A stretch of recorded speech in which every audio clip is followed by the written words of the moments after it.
personne vous répond, plus que vous avez la collecte d'informations qui va vous aider à savoir exactement ce que la personne a besoin. Si vous êtes dans le mode service ou produit ou peu importe, vous avez quelque chose à offrir.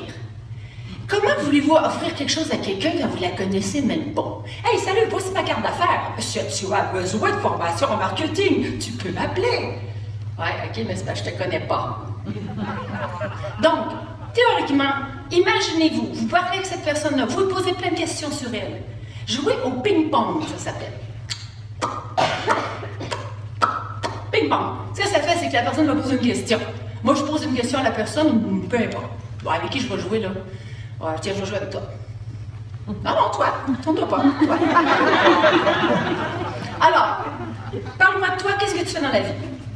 Alors moi, je m'appelle Laurent, je suis bonheurologue et je cherche des chemins qui peuvent mener au bonheur pour moi-même.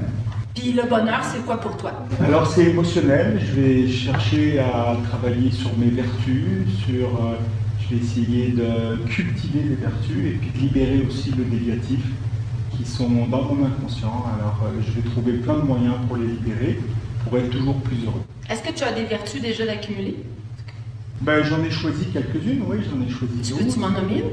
Alors le non-jugement, la bienveillance, la douceur, la foi, le respect, le discernement, la justice, la joie de vivre, la bonté non appréciée.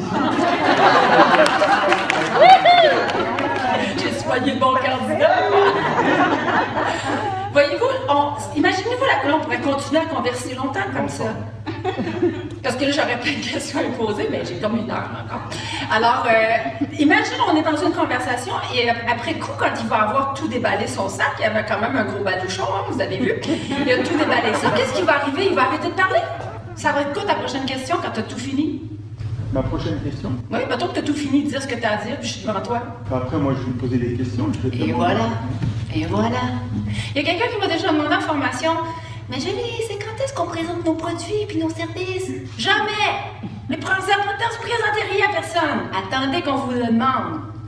Parce que là, quand la porte est ouverte, c'est bien plus facile de rentrer que quand vous êtes essayé d'ouvrir la clé. Alors, intéressez-vous à l'autre. Et l'autre va vous donner la collecte d'informations et vous allez pouvoir être ouvert. Et là, je vous dis, intéressez-vous à l'autre, pas dans une écoute passive, à essayer de trouver qu'est-ce que vous allez y répondre puis comment vous allez vendre votre affaire.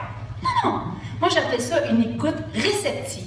Vous êtes là, vous écoutez l'autre personne sans attendre, juste curieusement poser des questions.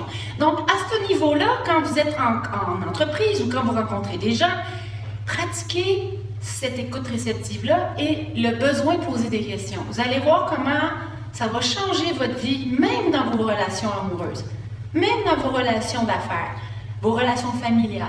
Intéressez-vous à l'autre.